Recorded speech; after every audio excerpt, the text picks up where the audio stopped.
I'm sure that everyone listening to this by now has heard about the violent murders of Renee Nicole Good and Alex Preddy in Minneapolis.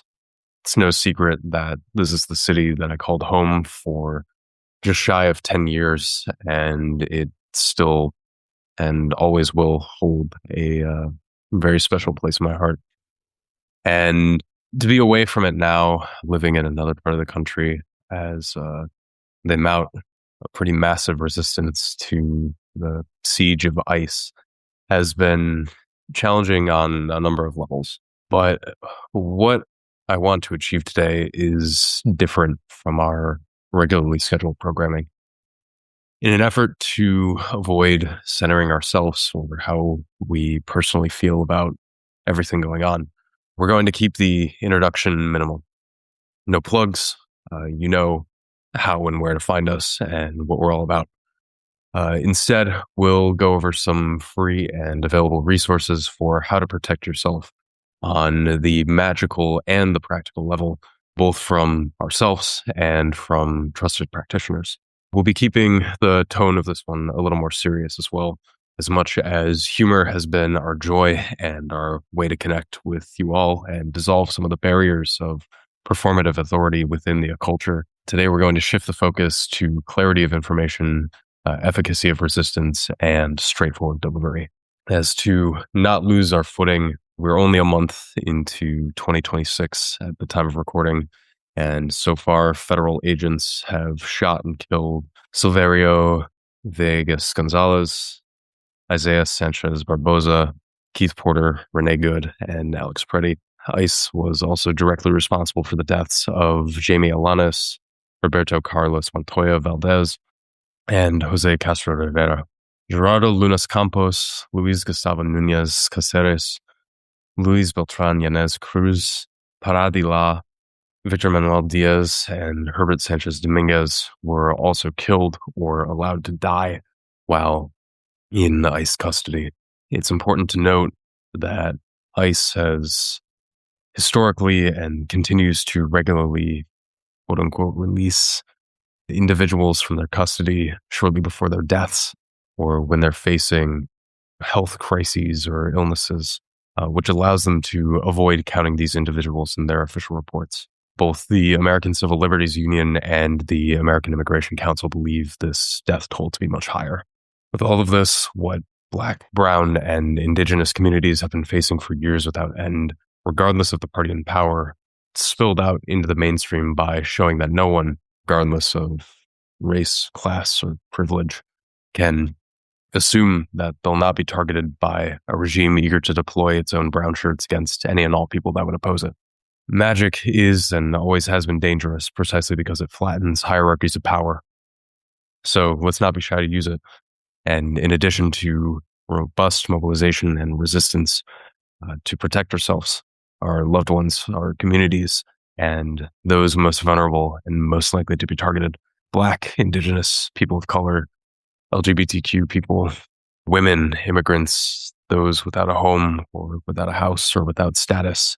And let's not be shy to share things, share resources, including our magical ones, to arm and protect each other.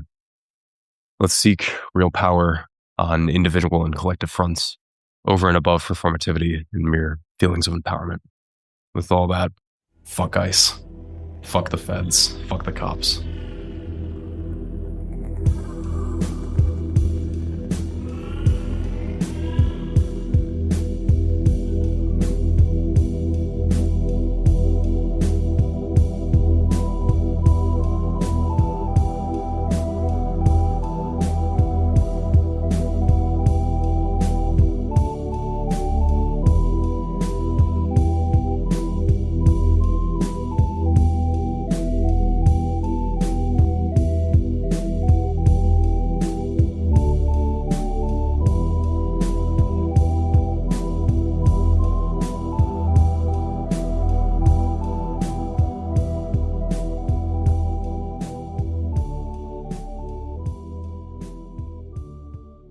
Be not alarmed at the frightful howls which you may hear. It's Sfinga and blinded by rage key. It's true. There's no way really around other than through it. The shit sucks, and we're not in a good spot. As with everything mentioned, things are bad. The Imperial Boomerang has hit us in the face. Yeah. I do find it fascinating how so many of us were poo-pooed and said to be hysterical and ridiculous when we pointed out that ICE is functioning as a Gestapo, as essentially brown shirts for the government for a very long time, way before this, and it was seen as leftist exaggerating or what have you. And then surprise, surprise, behaving exactly as foretold. I really appreciate what you said at the intro, where of course we're going to skip our usual plugs and everything like that and just get right into it. That we're looking for clarity information, making sure it's usable, making sure it's directly available to people who need it most, and that it's free, that it's fully accessible. Lots of amazing people in our circles have been doing a lot of free work right now. People have been doing pro bono candle work, immigration work, and sharing free resources and so on. Our social media is pretty flooded with these things. We want to concentrate on some of the resources most easily available and usable by folks listening. And also, just to say, I appreciate what you mentioned earlier as well, which is that this is not new. And furthermore, this is, in some ways, what is new is how obvious it is now that no one is safe. And people who kind of tend to assume that they're safe from it because of other points of privilege are now directly in the crosshairs. But none of this is new for the vast majority of Black and Brown Indigenous communities, for which this is simply business as usual in a very horrifying way. And it is imperative that we stand up and do what we can. In preparation for this episode, as Key, we really it was actually you who pioneered this in the past. Episode 33, Lost Stay Away, was something that you included a lot of resources, and I suppose we should mention it's worth revisiting because there's a lot of the show notes are freely available for people even not outside the Patreon, and it includes a formulary of workings as well as links to several free classes, including from our good friend who was on the podcast recently, Matt Venus, who did an excellent anti-cop class that is available for free on Facebook, as well as several other resources, including the Aperture zine that came out during the height of the George Floyd protests, in which both you and I have workings featured. And, just as a nod to our Hexorian friends, Minneapolis is the city where really I became a magician. It's where I learned everything, practiced everything, recorded most of the episodes of the show, and hoping that this too can be a love letter to the city and its people, no matter who they are, what they are, as long as they're just trying to peacefully live their own life, not fucked with by anyone, then let this be for them. Mhm. Well, I really appreciate you taking this on again, and especially with the effort to be an additional resource over and above the 33rd episode. Especially to be an additional resource that doesn't just repeat the elements of the 33rd episode that we did on Lost Stay Away, but is more geared towards effective protest as well as what you can do if you cannot be there on the ground and how you can defend yourself with invisibility magic, protection magic, glamour magic, and ensuring that you and your loved ones are kept as safe as possible from the current scourge. Yeah, exactly. And kind of to start with all that, I think we've talked about a few times before, in that very episode, it's important to understand what is actually happening in order to fight it. Like you were saying, nothing about this is new. And furthermore, this time around, and like so many times around in the past, the brutality is the point. The shock and awe, the flooding of different cities, this bullshit operation names for all these things like, Metro Surge or some shit out of like a Call of Duty game is really just allowing the, various three-letter agencies and alphabet soup agencies and, the departments of Homeland Security of the world to enact its own idea of political revenge, racially, ethnically, and immigration status discriminatingly motivated, retribution on people otherwise just trying to live a normal life. The majority of the people named earlier, reporting has come out in the wake of their murders or deaths that, for all intents and purposes, they're just putting their head down, working, taking their kids to school. even just knowing that the ICE released footage of them calling Renee Good a quote fucking bitch directly after shooting her in the face while she was actively trying to de-escalate goes to show the glee with which this extrajudicial power is being exercised, that there's a genuine hatred and a desire to persecute. This is not something that's blown up as much as the government may try desperately to promote conspiracy theories that victims were agitators, victims were actively about to cause imminent bodily harm or even death to these agents. In fact, the reason we know this is not true is because we have so much evidence filmed from many different angles against the contrary, and it goes to show they will still lie to your face. They will still actively tell you that the reality is not real. And as sorcerers, as diviners, as people who try to be especially in tune with the currents of the more subtle realities, it should alarm us when, just as advertisements do, and just as psyops do of every kind, just as how much we are misled by the torrent of slop, and not just AI slop, that now pervades our media, that we nothing is as it seems. Be very exceptionally skeptical of the narrative that you are being fed, the narrative that makes you hate your fellow neighbor, makes you turn on each other as opposed to a tyrannical government, that makes you fear your immigrant neighbors who are especially vulnerable, as opposed to notice who it is that is pitting you against them, who it is that is making you feel elevated by putting them down. Exactly, yeah. And as we saw in these more recent high profile killings and murders, narrative control and specifically the immediacy of narrative control is paramount to the people who are perpetuating these injustices and trying to maintain their own structures of power. Immediately in the aftermaths of these deaths, so many times it's, oh, this person had a criminal record, or oh, this person had a gun, or oh, this person was menacing the police and it's clearly the fault of the victim here. We can do no wrong. Or when that falls apart immediately, it's the same narrative bullshit of, these people have, a very high pressure, stressful job. They must make split second decisions and all this fuckery. And at the end of the day, so what? So many people in this country have criminal records or own a gun or carry one on them every day, have mouthed off to police or gotten into a situation where they were just minding their own fucking business or walking across the street while having darker skin color or holding the hand of someone of the same sex or looking or acting a particular way through no fault of their own, just been menaced or assaulted or even killed. There is no world to me or to so many other people at this point where any of these things is an excuse to let someone off the hook who kills another person, permanently injures another person, who disfigures another person, who leaves them shocked and in pain, both physically and psychologically, for the rest of their life.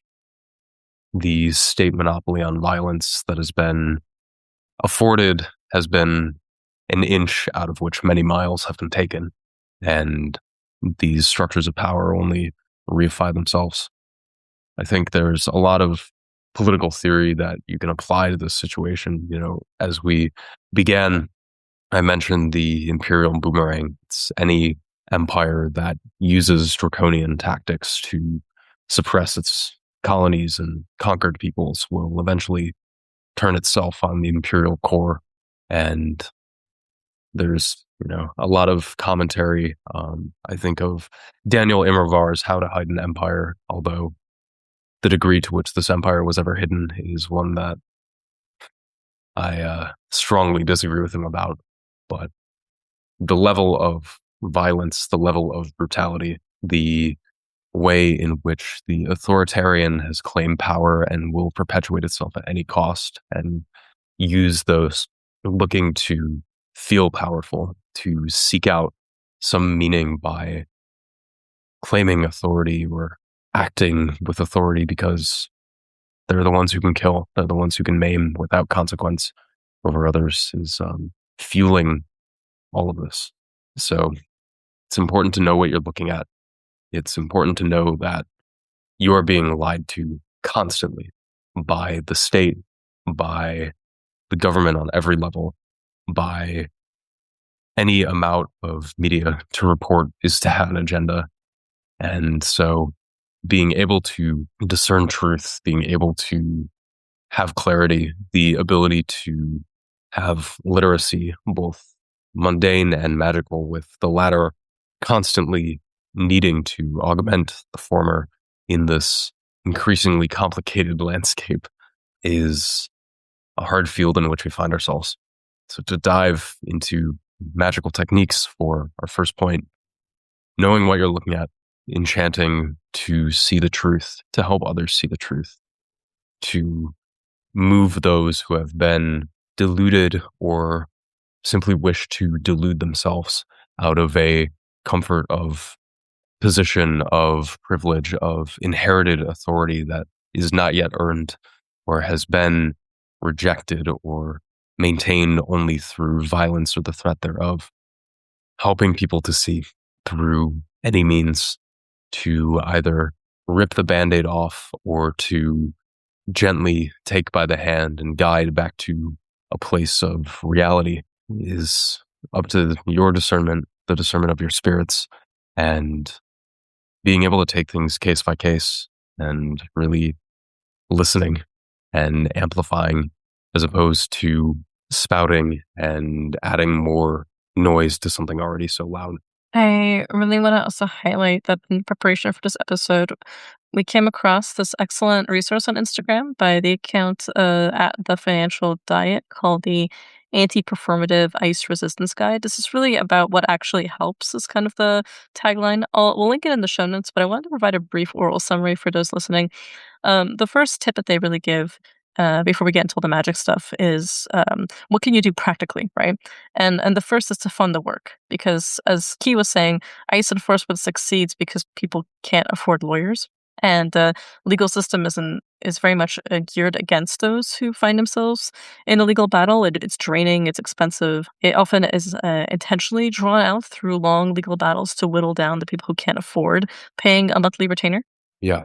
Even now, one of the tactics that we're seeing is someone arrested in Minneapolis goes missing for 72 hours and turns up in the Fifth Circuit, turns Mhm. up in Texas, turns up in Oklahoma, turns up in Florida, any of these incredibly conservative jurisdictions with judges happy to pull the trigger on a deportation order. So, not just funding, but funding in the right place and at the right time. So, some of the primary ways to fund the work is to set up a monthly recurring donation, even as small as $10, to trusted organizations like RA ICES, National Immigration Project, Immigrant Defense Project, Legal Aid Justice Center, AMICA, ACLU, local immigrant bond funds. These probably matter the most. If you're going to pick something, try your local immigrant bond fund.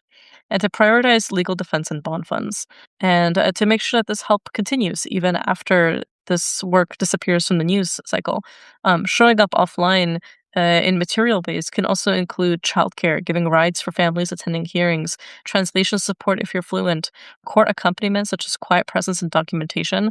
I really want to emphasize the importance of documentation because even just showing up to protests and filming is some of the most important work that you could do.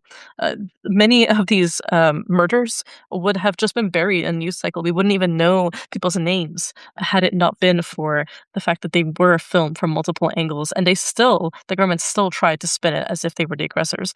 Even if they were, it does not mean that they could be killed. Yeah.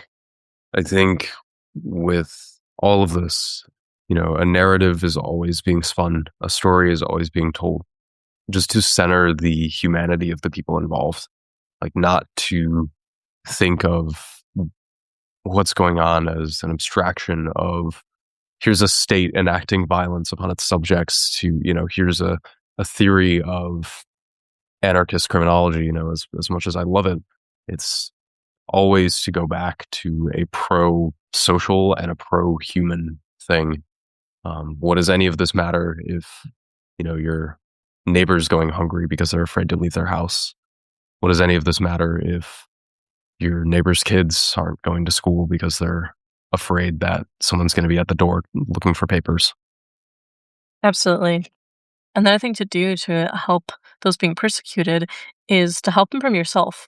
This is a really important slide on this resource, which is do not share rumors without verification about raids.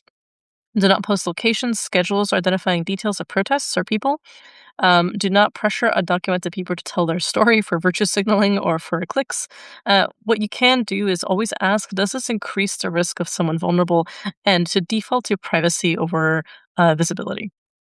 And of course, this also plays into building long-term infrastructure as opposed to just moments that can go viral. So that means offering ongoing skills such as admin help, grant writing, especially meal trains, again, childcare and transportation, and to help organizations maintain databases and follow-ups and logistics. So if you're going to use your platform, direct links to vetted orgs are incredibly important. Clear calls to fund, volunteer, and attend specific actions as opposed to general kind of language, such as just kind of general calls to action, but more specific. Amplifying as well immigrant led voices without additional commentary, without centering your own feelings, awakening anger, fear, and so on, and to pressure where it is actually leverage, such as local officials, mayors, sheriffs, DAs, employers complicit in raids, landlords collaborating with enforcement. Just scolding strangers for not doing enough online is not helpful. Vague abolish ICE posts with no follow through are ultimately just boiled down to virtue signaling. So it's important to evaluate your own risk level and what you're willing to do. If you're someone who's comfortable with low risk activities, that's donation, translation, admin support, childcare. Again, medium risk include tangible community organizing on the ground, court accompaniment, going out to protests, and physically filming. This can get you noticed by agents who may resist and approach you because you're filming. So keep in mind making sure that you are well versed on better protest tactics before you go out and do this, and to have a group with you is going to be key. And high risk will include actual civil disobedience, which is only recommended with training and legal preparation. Absolutely, yeah. It's always important to remember that this is bigger than just one person. This is an entire community uprising. So if you are called to do something now, if this is the first time that you want to help but don't know what, like Sfinga was saying, every one of these things is a great place to start. But just know that you don't have to reinvent the wheel to help. There is going to be someone there who has been involved for a lot longer of a time at a lot deeper level, who can tell you where your voice, your body, your action, your energy, your effort will be better spent. Leaning into what's going on, joining and helping in a very genuine sense of the term. Well, with that, I think it's, important to note one of the great things about magic being that dangerous equalizer of hierarchies of power is Hmm. that even with, the involvement of the, magic community, people who know what they're doing in more direct actions at, appropriate levels of risk, there's always something you can do on that side too. It's not like there are tons of magicians running around who are offering services, although that number is increasing by the day and makes me extremely happy to see. Hmm. So I think to even speak to some of the magical parallels to these risk levels, I always like to think of these particular actions, these particular workings, things that you can do on this side in addition to the more mundane aspects of this, although they should inform and fuel each other and always be done in tandem. I like to think of it as protection, defense, and attack. Protection, defense being two different things, and each of these having a parallel risk level. So to start with protection, this is a lot of different things. For me, this is, make sure things don't hit you or your loved ones or people you care about, people you're protecting, or making sure that you can take the hit if so. This also includes things like protecting hope, protecting joy, protecting your neighbor's life as best as you can, protecting your way of being of people who are just trying to live, protecting community, staying on top of everything, even when things are bleak. Like we said, the game has changed significantly since we last spoke in episode 33 in terms of the level of open brutality and who was involved. It's not like there was much of a pretense of following the law before or following some sort of regulation or some sort of code of conduct. Even with everything going on, tactics must always change. They must evolve. They must adapt accordingly.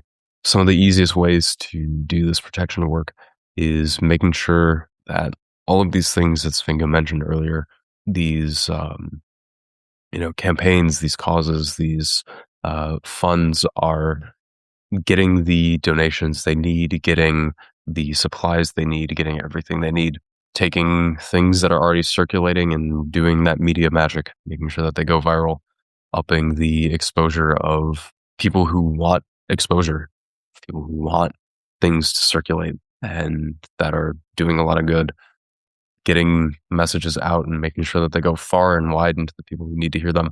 Always a good place to start.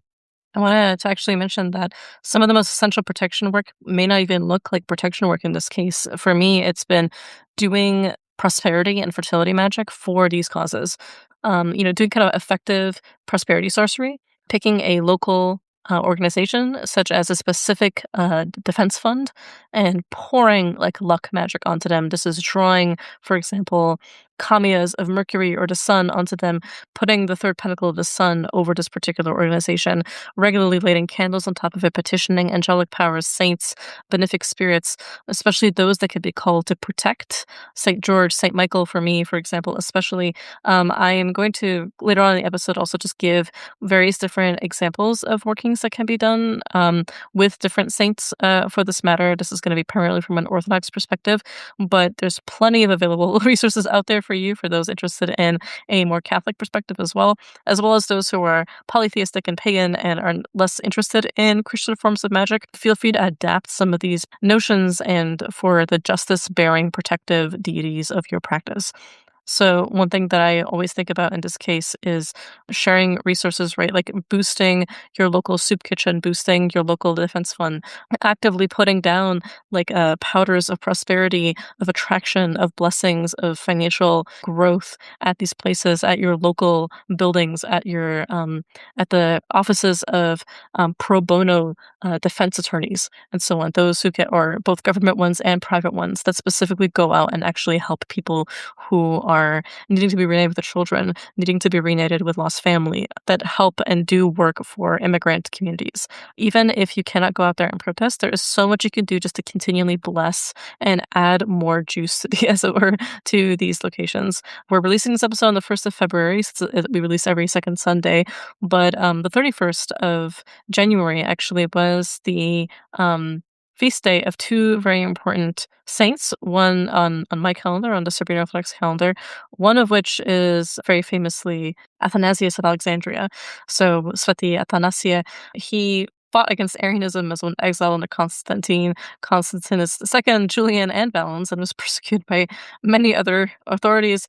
It ended up being that he had this kind of slogan about him called Athanasius contra mundum, meaning Athanasius against the world, because he was so unwilling to keep himself silent and he was constantly protesting on behalf of his vision of the church.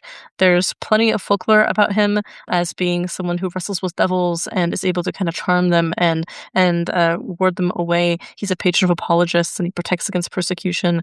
One of his primary offerings in folk magic is unwavering conviction and apology, against persecution. And his feast day happens to coincide with Chumindan for us, which is a little different in Bulgaria, where it's more centered around Saint Haralambos or Haralampia. But this is the day of Chuma, the disease kind of demon, or as it were, in our culture, whose secret identity is also Bibi, the folk saint protector of the Romani people within much of the Balkans, especially Serbia. She is someone who wanders barefoot in a red dress with two daughters dressed in white and is flanked by two white lambs. She protects against disease and persecution, poverty and fertility, and she's the patron of Romani people, of travelers, of family, of health, of reproduction, of immigrants. And it's said that, when she comes to you door to door and asks for hospitality, if you turn her away, she will become the Chuma and to curse you, as a reminder to not turn away the poorest among us, those who are most persecuted and seen as most undesirable by the government. But if you welcome her and give her even what little you have, she is Bibi, which means aunt. So Saint Bibi, this beautiful folk saint. I highly recommend folks check her out. But on the 31st, there's a few different things that can be done. And since this just passed, I want to implore people to do it anyway. This doesn't have to be done only on the feast day of the saint. You can absolutely extend this in multiple other incarnations of these techniques.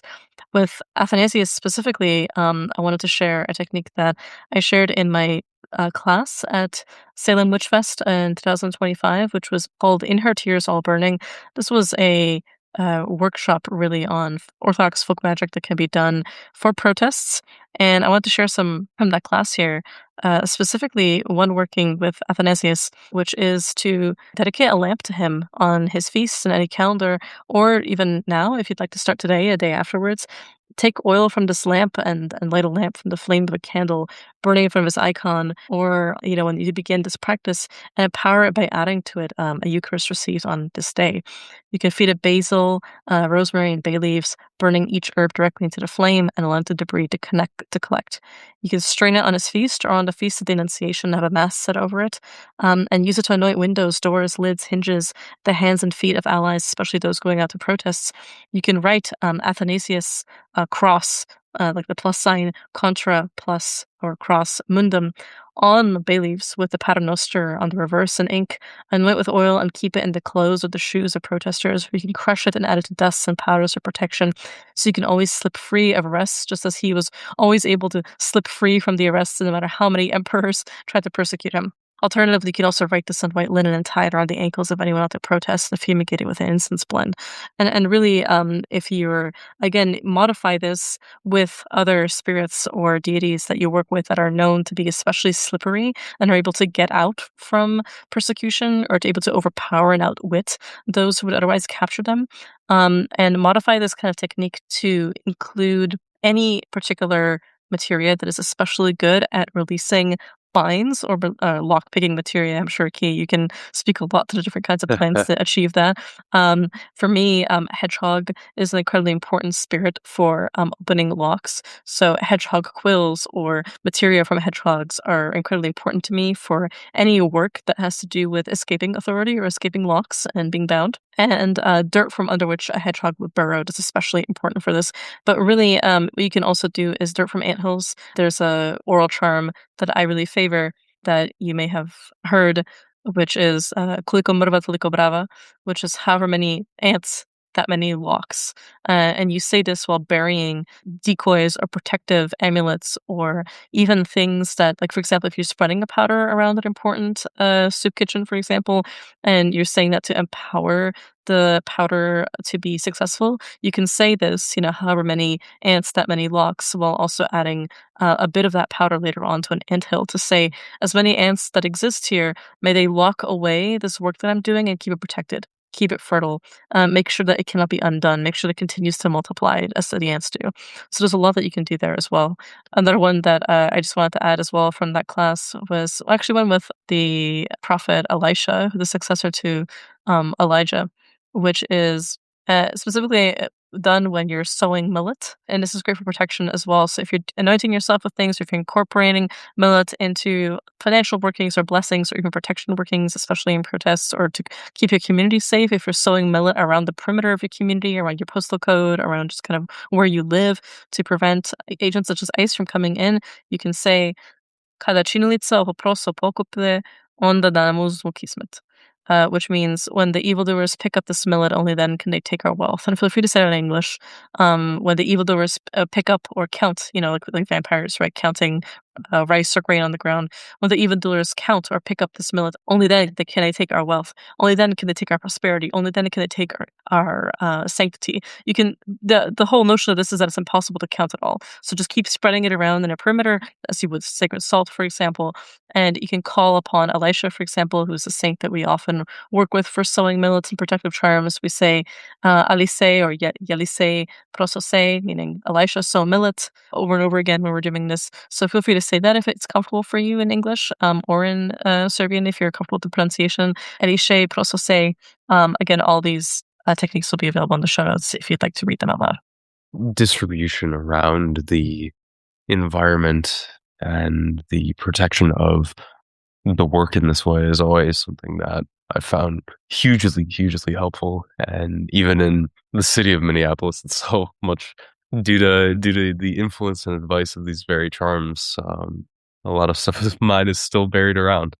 So it's both that mode of nostalgia and the this idea of having things cast and strewn that strip and bind and cover a lot of the plants. People who have walked around Minneapolis, not that, the cold and snow of this time of year is really allowing them to come forward, but the amount of motherwort, the amount of ragweed, the amount of mugwort, the mullein, the broadleaf plantain that runs wild through the city, the thing that fights and comes through the cracks and breaks locks and fences and chains at the end of the day are all my friends here.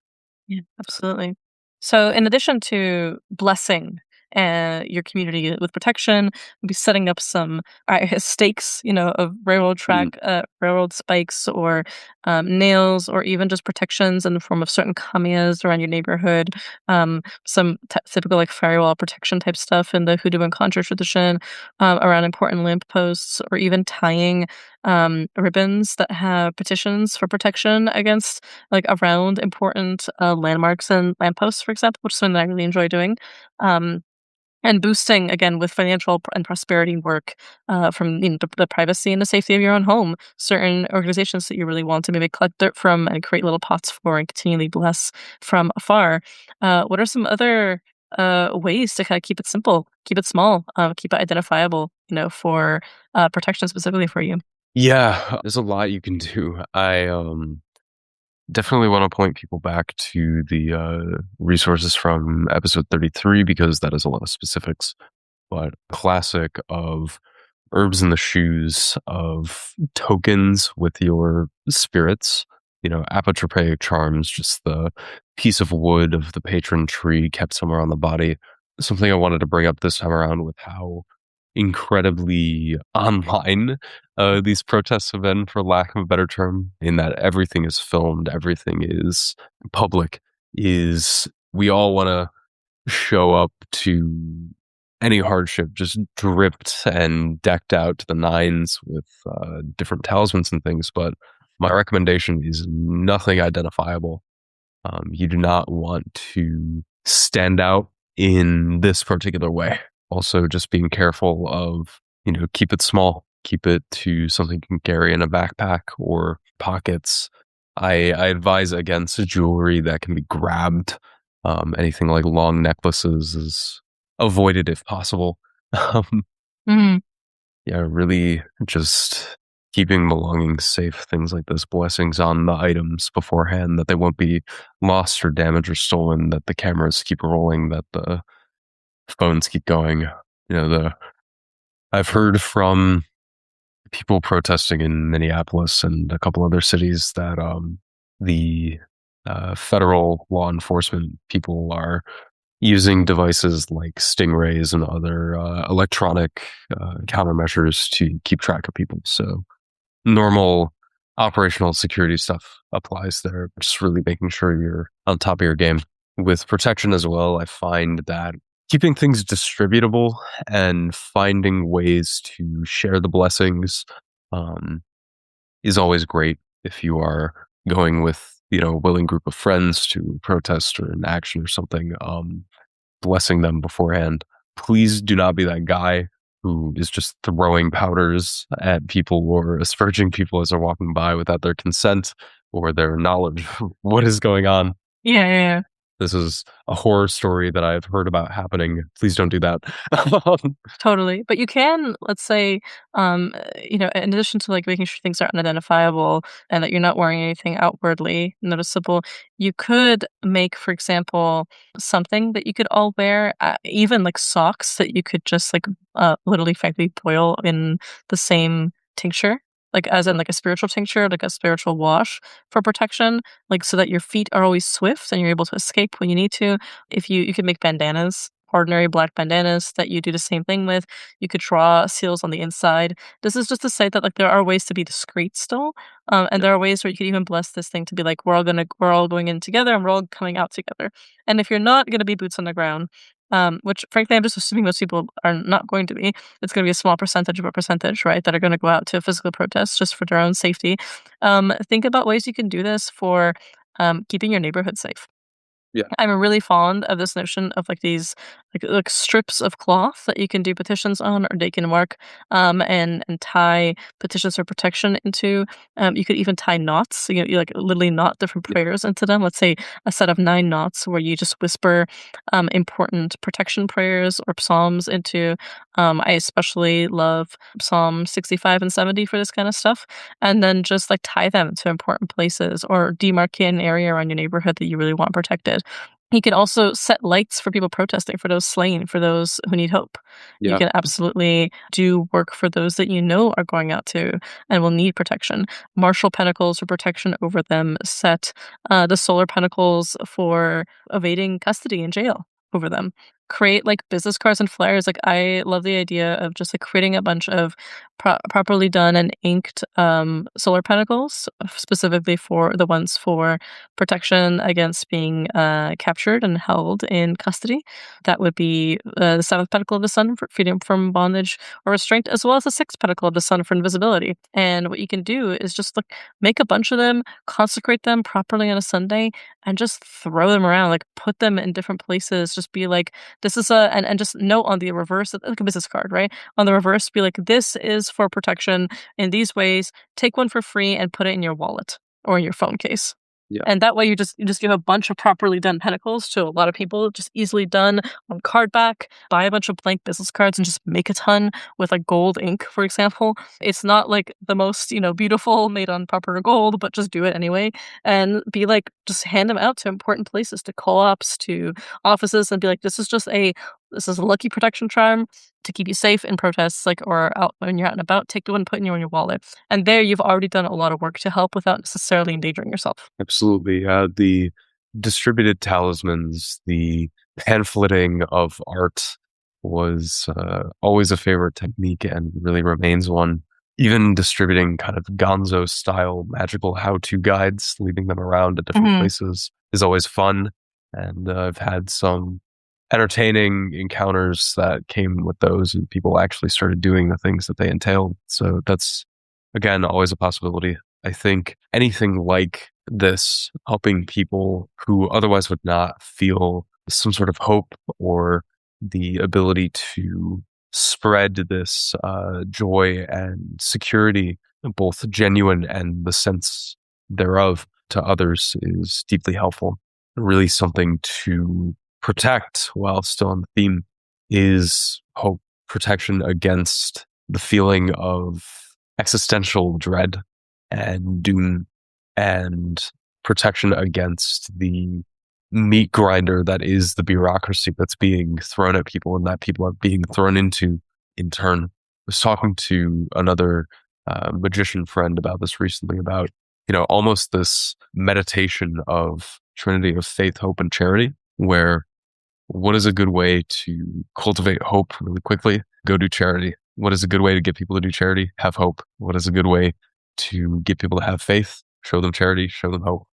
And from that, movements persist and things carry on. Continuing the abstraction of that meditation, important to remember who is the mother of all of these things. It's Sophia, it's wisdom. So I find as possible figures, both magical and even from a perspective of just inspiration and meditation on what any of us are doing here anymore, to be protection of the mind and of the spirit all its own. Yeah, beautifully said. And for more severe forms of defense, I think it's not a surprise candle services are becoming more and more popular. Yeah. Our February Patreon group working will be a protection working, especially protection from government enforcement. And this is one of those things that I think it's not a surprise that this kind of work is extremely important here, because this is notion of adding light to individual people, right? Adding additional protection to causes, not just individuals, but to kind of protect organizations. Something that I have shared with a few times, but I wanted to reiterate here is really what it is to kind of seize control of a place that you need protection from, including that you need ingratiation from. So this includes if your workplace is not always the safest place, or if you're in an area where you have to keep a lot of your identity very secretive in order to survive. So one thing that you can do, for example, and this is done, I was taught to do this with Saint Bethka, but you can absolutely do this with multiple different spirits, including ones that just help with witchcraft, help with fate, help with weaving, and so on. Is to gather a hexstone from a running stream. Alternatively, if you have your own hexstone already, bring it to a stream and wash it there in the name of that spirit. For me, of St. Petka's, bring it home and place it at your hearth in a bowl of grave dirt. You know, pick your grave well. Make sure it's somebody who was able to commit certain kinds of subterfuge and get the upper hand on an institution. Crossroads dirt as well as dirt from a church. You can burn a beeswax candle over it every Friday for 5 Fridays, asking Saint Petka to instill or a different spirit of yours. This could be Hecate, this could be Hermes, this could be Odin, whoever it is, right? To instill a shade that you may command into the stone. And while the candle burns, you can braid 3 strands of black wool or hemp through the hole of the hagstone, tying a knot whenever the candle finishes, and starting anew with the next candle in the successive week. So for Petka, this is 5 Fridays. You may want to extend this to more weeks, depending on the sacred numbers of the spirit you're working with, or even fewer. And then on the final Friday, let's say, if you're maybe doing this more lunar, this might be on the next full moon, and live in the stone with a sacrifice of red wine, of milk, ash, and crumbled charcoal from the incense offered to Petka or the spirit. And then tell her now that as a shade lives in the stone, it is loyal only to you under the grace of her power. Spit in the hole and onto the thread to claim mastery, and give it a name only you will know. Then take it to a building you need control over, bury it into the structure, keeping the braided rope, which you will use to measure the shadow of the building until you fit it. So especially around noontime, wait until the shadow of the building is completely covering your rope. So you may want to pick an angle which is shorter, just so that you can actually capture it, or just where it meets the edge of the crossroad. And once they overlap, again, once you're finding a place where the shadow just overlaps, it doesn't have to be at noon, it could be at any time, really. But you're trying to capture the shadow specifically. Tie one last knot, breathing through it and hissing. And now you can feed the building wine on new moons to boost your hold over the spirit of that structure and those within it. And when you need to communicate with the shade from a distance, you can place the rope around a copper bowl of water and scry within. You can do a lot with this rope and hagstone combination. And really, what you're doing is you're putting an spy within the building. You could do this for your work. You could do this for a place where you need power over it. If you know it's a lawyer's office, let's say, that you're dealing with, a particular police precinct, do it safely. So, obviously cameras are everywhere nowadays. Do it in a way where it seems really inconspicuous. Just pretend that you're tying your shoelace once you need to gather dirt, for example, or plant something there, or just pretend that you're looking at your phone, lost. Have Google Maps open, just kind of spin around, and so on and so forth. And when you're doing the measurement of the rope, for example, you can totally do it in a way where it's pretty discreet. Take pictures, for example, just look like a tourist, like you're making an art project or something. Again, do this if you're safe. Bring a friend to do it with you so you can both look less conspicuous. But the idea is you're essentially planting a spirit in that can do the work for you. And now you can influence that building from afar without ever having to reach it again. And if you happen to work there, there's a lot you can do, right? By kind of attacking from without and within. Yeah, absolutely.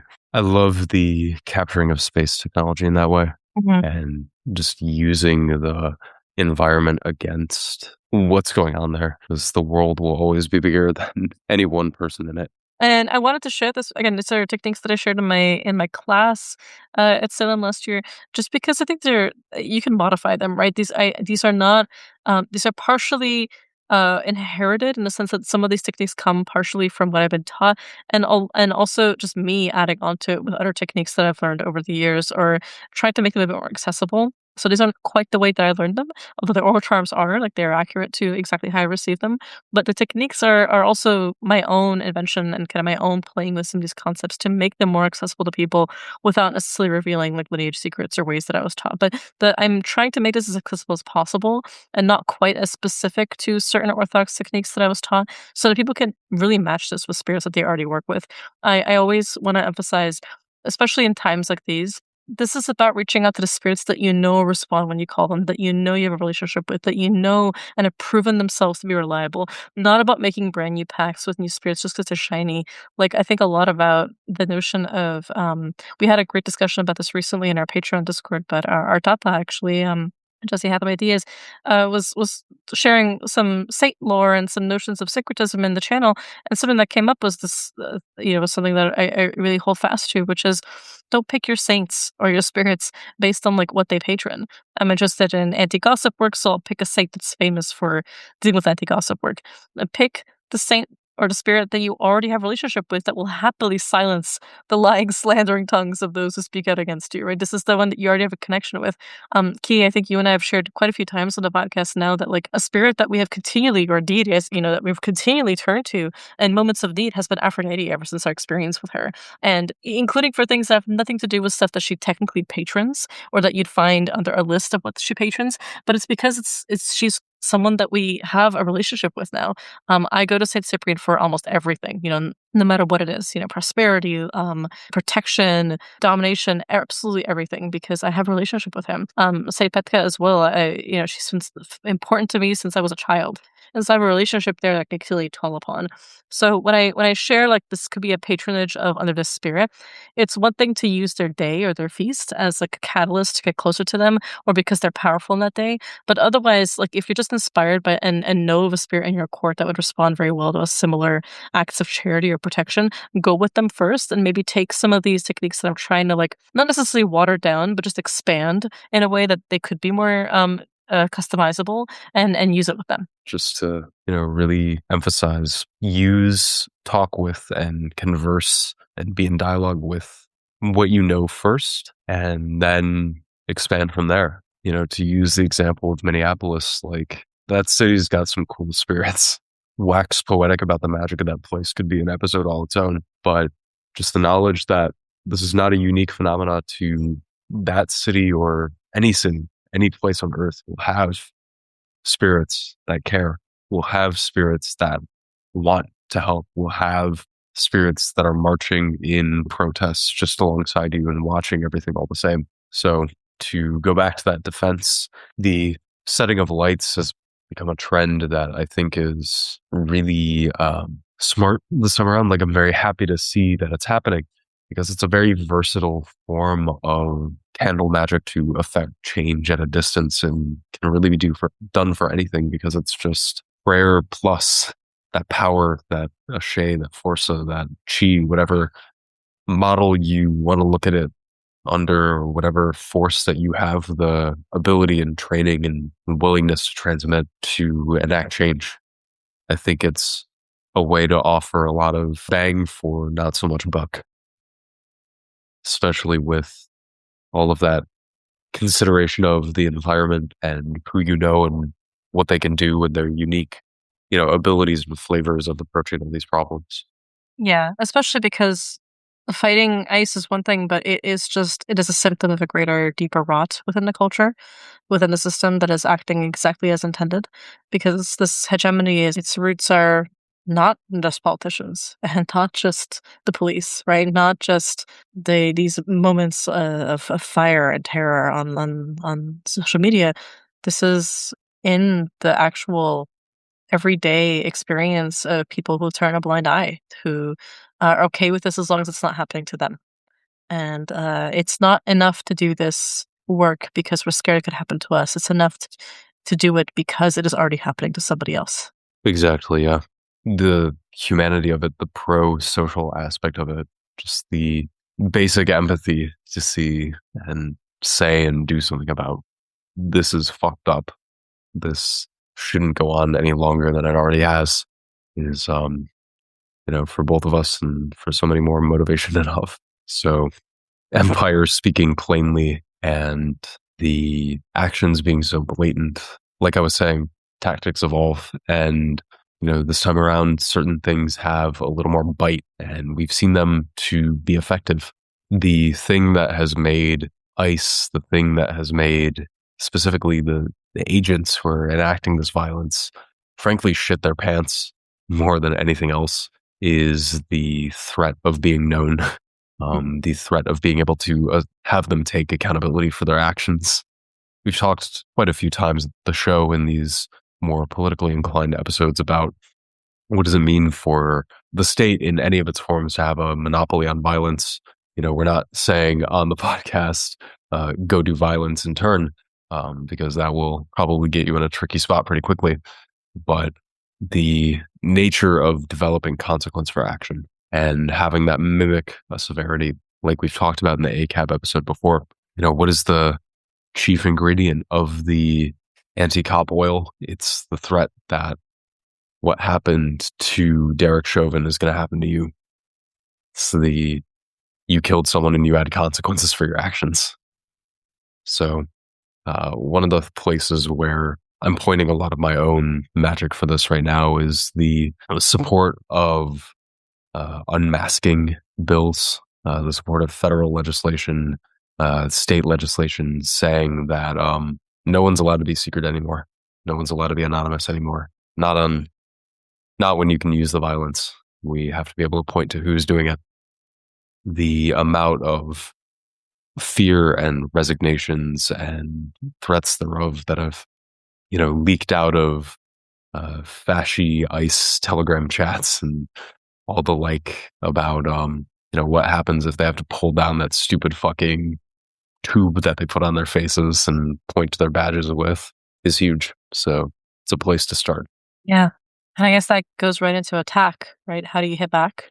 Yeah. We had a episode 54 with Austin Fuller of Bannock's Bramble about justified work, but then I recommend folks check that out for some musings on that. And I think when it comes to attack or cursing or hexing, whatever you want to call it, aggressive magic, one of the things that we really recommend as a form of work that you can do in this time is unmasking, which is what Key was just saying, right? Making people stupid, making them confused, making them leak. Making them be sloppy with their OPSEC the way you don't want to be. All the things you don't want to happen to you to make that happen to, naming and shaming and actively publicizing the individual agents of the state that we are seeing. So that could be individual ICE officers, that could be individual cops, that could be individual lawyers, that could be publicizing people that you know that are actively supporting these movements in terms of deep financial support, like local politicians, for example. Making turning the tides of culture against them through work. Like for me, that would be Saint Michael, Saint George. That would be Ogina Maria, Fiery Mary, as she's called, Marin of Antioch, smiting them with her hammer, with Michael's sword, with George's spear, and exposing them. Exposing them in a sense of actively doing work with, let's say, Sorath, for example, right, the Daimon of the Sun, to reveal and peel back whatever glamours are protecting these people, as well as social glamours, right? Protection just assumed based on status that allows them to get away with it instead of just shaming them publicly, like with what helps so much with dealing with fascists and dealing with ISIS, like naming them, like literally showing this is who that person is, leaking that information. Make sure that your OPSEC is tight if you do this literally in the sense of actively publishing lists, but you can go a step further just magically and actively just removing protections. Like, or I remove from this person, I strip away from this person anything that allows them to get away with this, anything that allows them to not be noticed in this. Like, may their actions be noticed, may they be known, may it be published, may it be permanent, may other people luck upon them and film them in the right moment, in the right time for, or for the person, the victim, the wrong moment, the wrong time, right? Look at databases of ICE agents and vehicles and incidents and actively do work to expose them, right? Again, make sure that they're filmed, make sure that they're named, make sure that they're publicized, and do justice magic, right, on behalf of people who were extradited. Absolutely, yeah. One of the things that has really added to the regime of fear and terror in this is that people are just fucking disappearing. I've heard so many stories throughout the last couple months of someone gets arrested at the door to the school as they're dropping their kid off. Next thing we know, they're in, Venezuela or Nicaragua or wherever people are being sent to, like even cases of like Uganda and stuff like that, where these people had disappeared, and it's made so much more difficult to get them back or get in touch with them, and intentionally so. So any constant prayers, like there are tragically dozens of lists of still missing people, people who are uncontacted, people who are unrepresented. It's the same technology as finding lost items, lost animals, finds lost people. So modify the spells accordingly and get these people found and get them in touch. Mundane side, just amplifying so many calls of different people saying, where is this person? And spreading that around and doing magic to make sure that someone who knows gets in touch with them. It's the same as all of these, kind of anti-fascist networks and, civil disobedience groups who are going to every, ICE operation, photographing everyone, posting and saying, do you know this person? Making sure that goes far and wide and, hoping, praying, and chanting, even if you're able to pull it off, forcing magically someone to be, hey, I know that guy. That's, my next door neighbor. That's my uncle, or that's my, spouse or son or whatever. And now we can do something. So now we have links. Now they know shame. Something with all of this, with sight, with exposure, something we've mentioned a couple times is one of the tactics that has been shown to be effective at this point in the recent operations is film everything. Make sure everything is documented, photos, videos, everything they're doing, where they're staying. Make life hard is how a activist friend of mine used to put it. Getting this information to rapid response networks and responsible journalistic outlets, and I include responsible here because you know who will turn it into something, and you know who will actually do something helpful with it. So use your discretion. But the only reason that narrative control got away from any amount of federal government or its enforcers, with regards to these murders, these deaths, famously, notoriously at this point, both Renee Good and Alex Pretty, is that the video doesn't lie. Mm. That as time went on, more and more angles, more clarity came out, and only because of specific angles, not the first videos that were shown, um, did it become so nakedly, blatantly obvious that something really fucked up happened here. That we find ourselves in the current situation. So that is to say, Minneapolis and most cities where ICE operations are taking place at this point have fantastic networks of observers. Um, this is just to reiterate the call to plug into existing structures. This is not something that you need to reinvent the wheel to do, or not something to take pride in the ownership of the task. I was the photographer who did it. I was one of many in this community of people who made a real change happen. And when the stakes are so high, when people's lives and livelihoods and existences and families are on the line, what the fuck does any of that matter? Just as long as they're safe and you're safe. And something with that I've been reflecting on, in that chaos magician brain activating, is to go back to the Hexorian movements, Santa Lucia, both as the spirit independent of it and the spirit of the saint of the same name being so linked to eyesight and moving across boundaries to let the truth be known and to peel back masks and let things come out in their right time.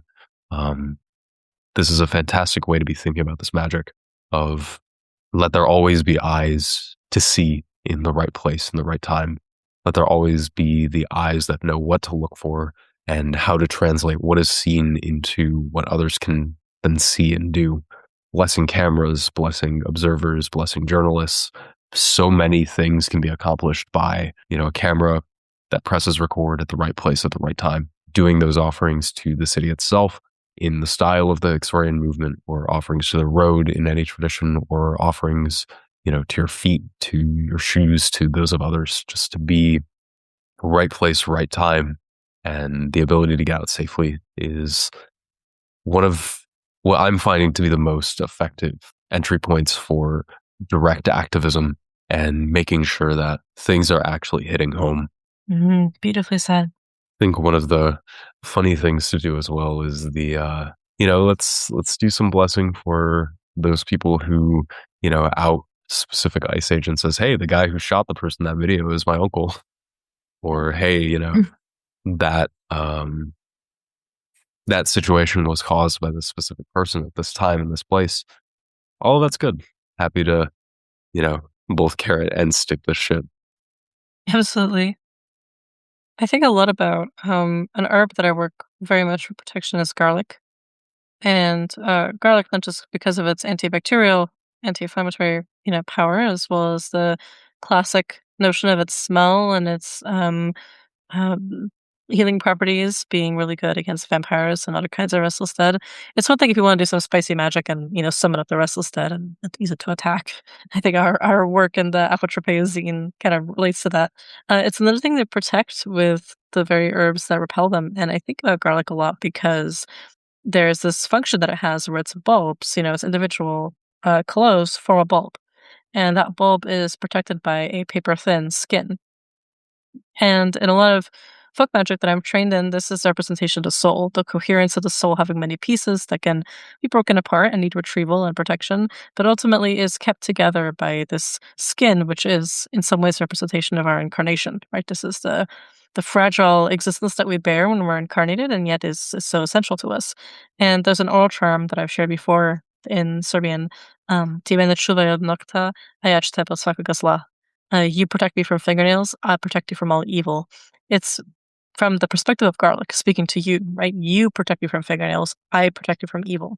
You can say this in English multiple times while you peel garlic without your fingernails. So this is using just the fat pads of your fingers, for example. Don't use anything sharp, no scissors, no knives, just the fat pads of your skin.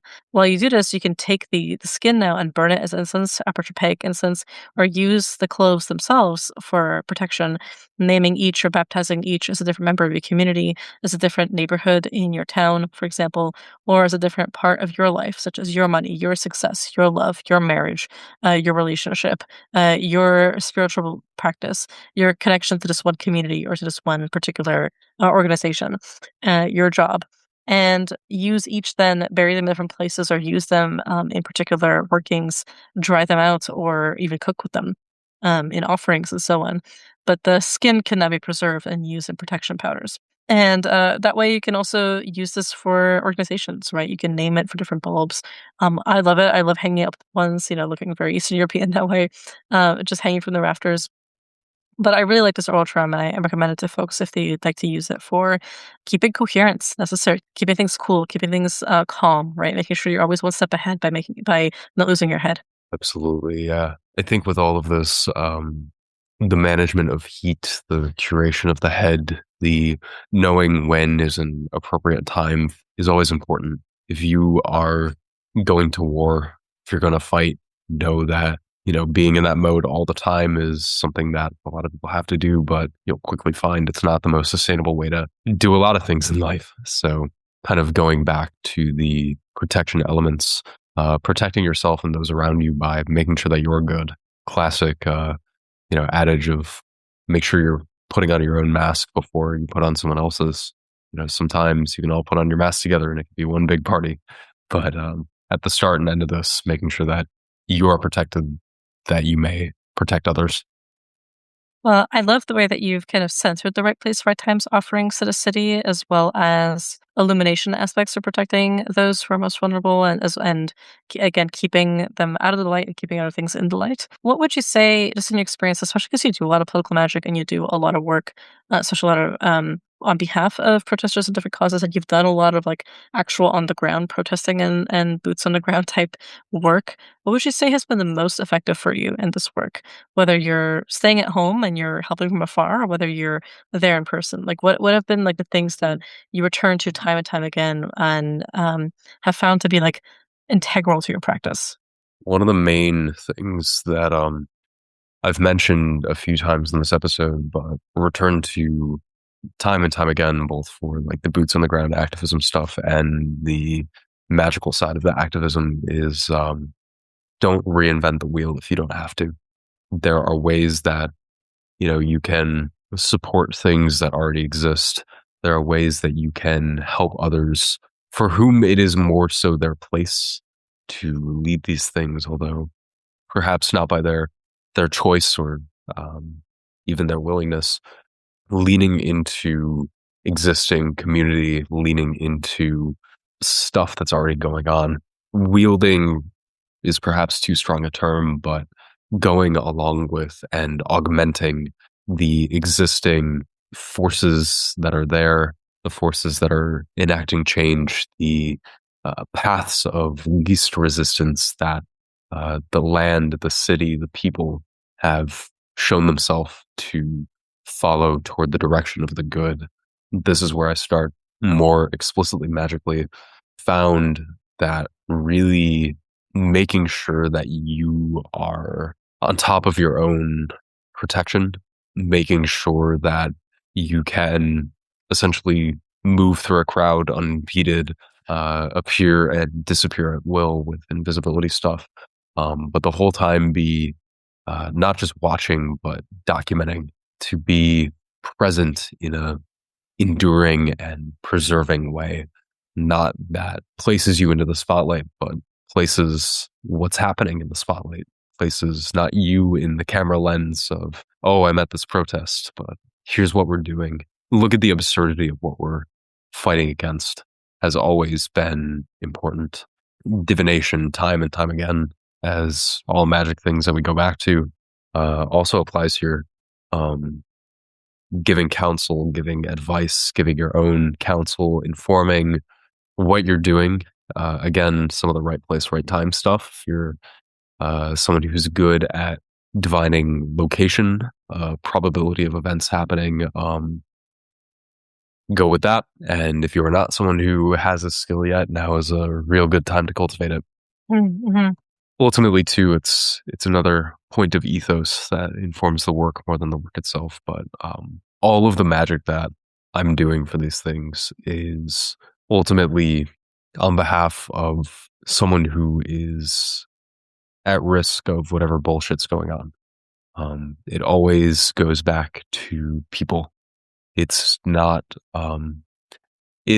we've kind of talked about the difficulty of cursing political figures, the perennial question of why haven't all the death hexes against Trump and various political figures, publicly done or not, over the years. Certain Charlie Kirk exempted from this, but the why doesn't this work? You're going after an office.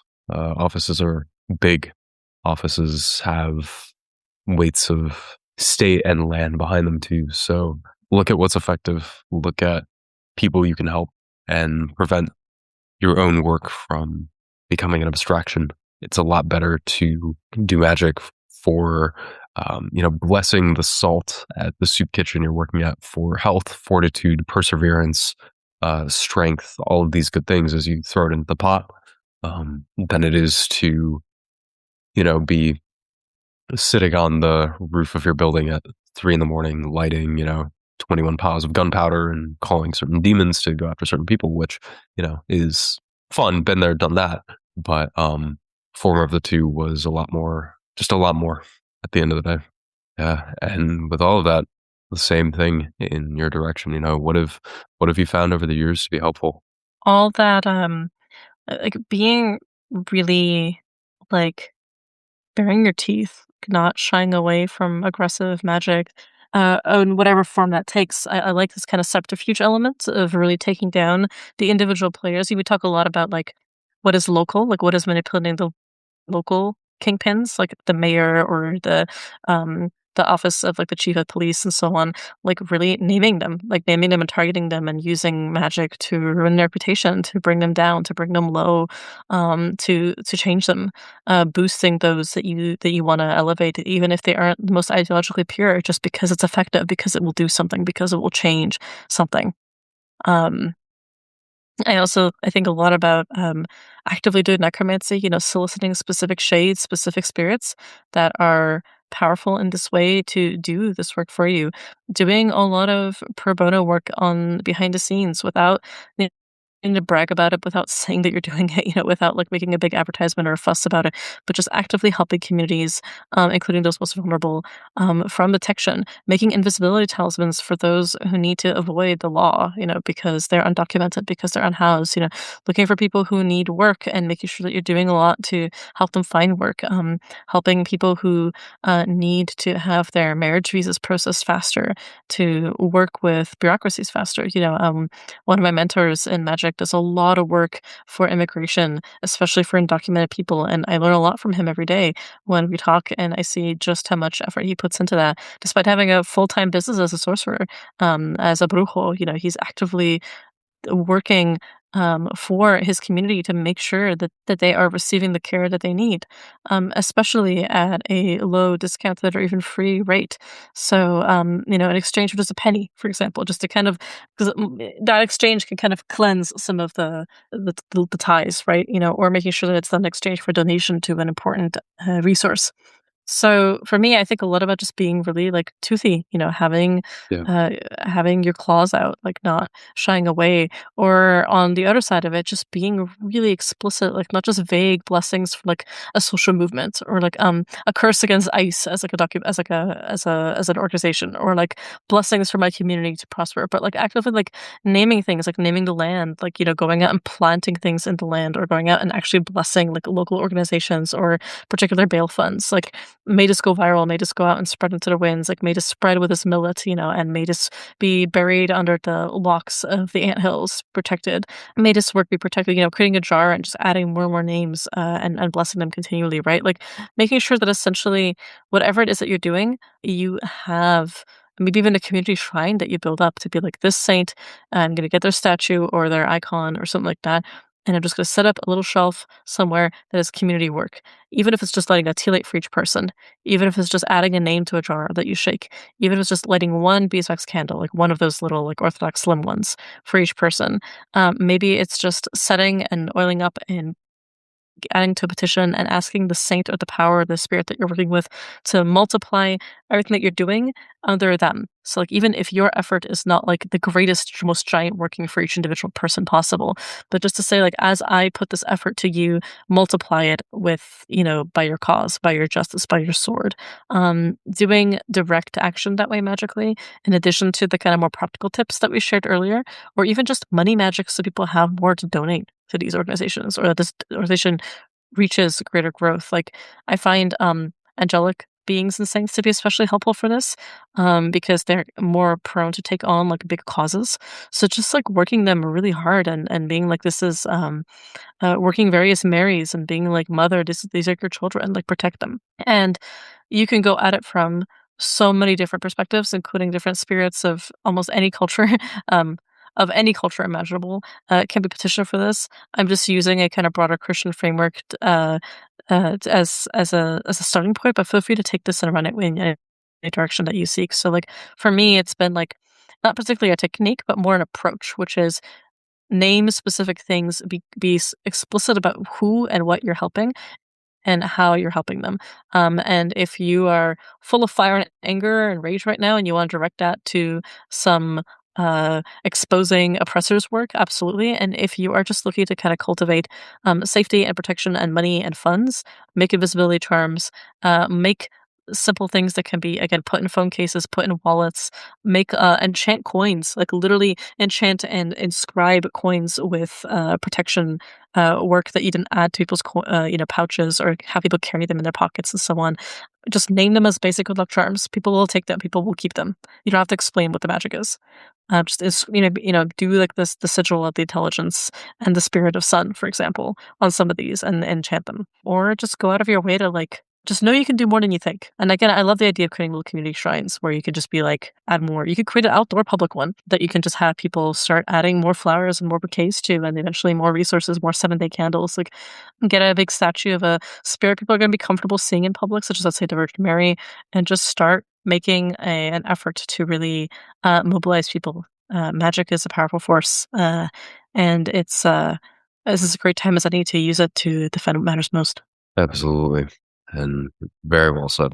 Love a community shrine, love a community ritual, and love any amount of coming together, teeth out, claws bared, doing whatever you have to do at the end of the day to make your world, your community, your life better than even it was the day before and the day before that. So to speak of community stuff, actions from our own ends, setting of lights is great. From my end, feel free to reach out. Anyone protesting, I got candles. If you, family member or friend, or really anyone you know, is facing legal issues as a result of immigration status or ICE bullshit or protesting or anything like that, DM me. We'll talk. Slow work on the cheap, pro bono in this case. Last time around, we did one of these more politically inclined episodes, put out my court case and law away oils for free. And those are free again. I'll send them your way if you need them. Just reach out, especially with donations of any amount to any related cause are hugely appreciated on a pay what you can basis. But need will always come above whatever prevents these from getting to you. Wanted to call attention to a lot of causes, resources, and things that you can do. First people I wanted to shout out were the reporters and photojournalists over at Unicorn Riot. Awesome outlet out of Minneapolis. They have a really comprehensive timeline of reporting of stuff that's been going on the ground, as well as, just really sharp commentary about everything that's been happening, and most importantly, additional ways that you can help out. One that's really situated in place and situated in community, Disgraceland, the legendary and somewhat infamous punk house in Minneapolis.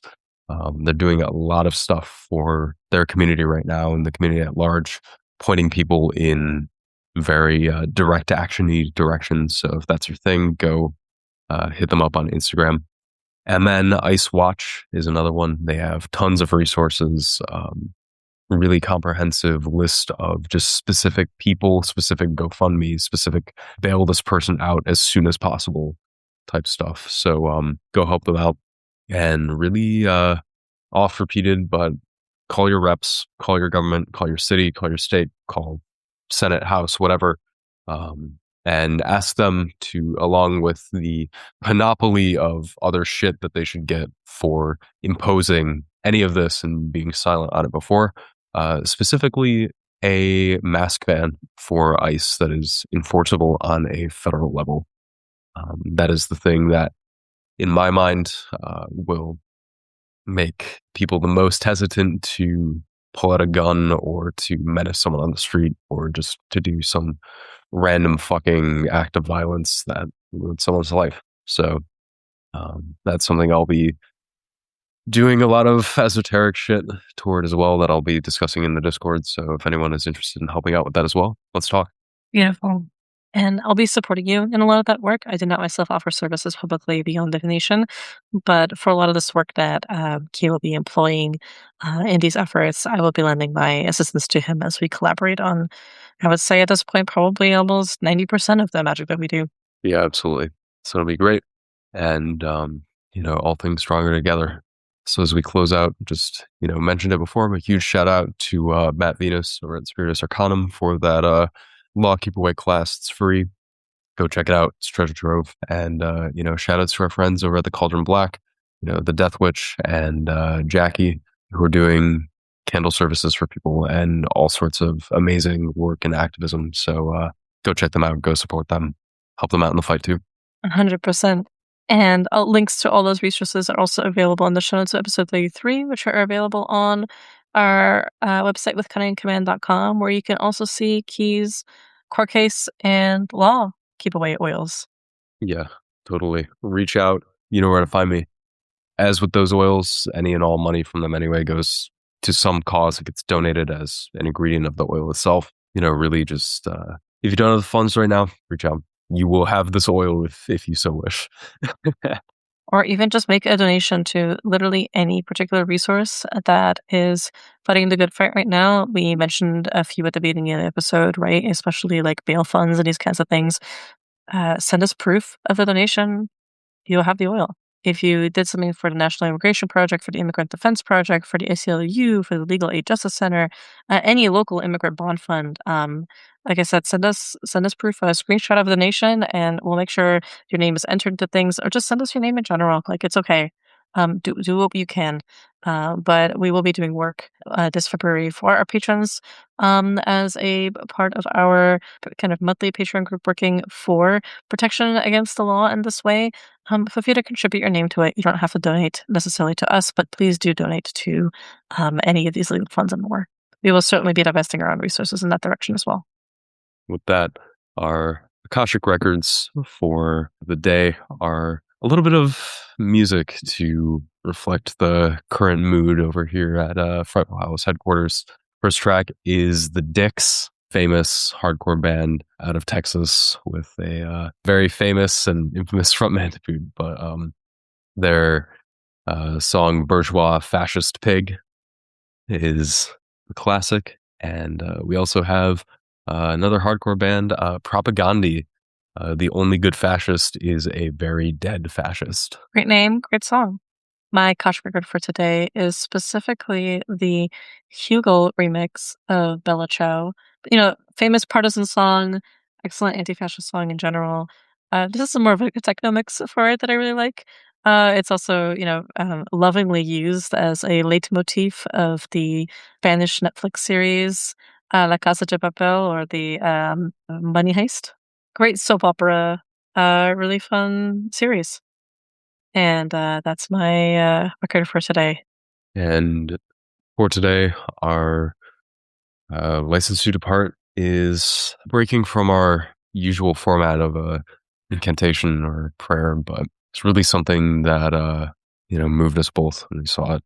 The letter from Alex Preddy's parents that was published upon his death, which goes as follows. We are heartbroken, but also very angry. Alex was a kind-hearted soul who cared deeply for his family and friends, and also the American veterans whom he cared for as an ICU nurse at the Minneapolis VA hospital. Alex wanted to make a difference in this world. Unfortunately, he will not be with us to see his impact. I do not throw around the hero term lightly, however, his last thought and act was to protect a woman. The sickening lies told about our son by the administration are reprehensible and disgusting. Alex is clearly not holding a gun when attacked by Trump's murdering and cowardly ICE thugs. He has his phone in his right hand, and his empty left hand is raised above his head while trying to protect the woman ICE just pushed down, all while being pepper sprayed. Please get the truth out about our son. He was a good man. Thank you.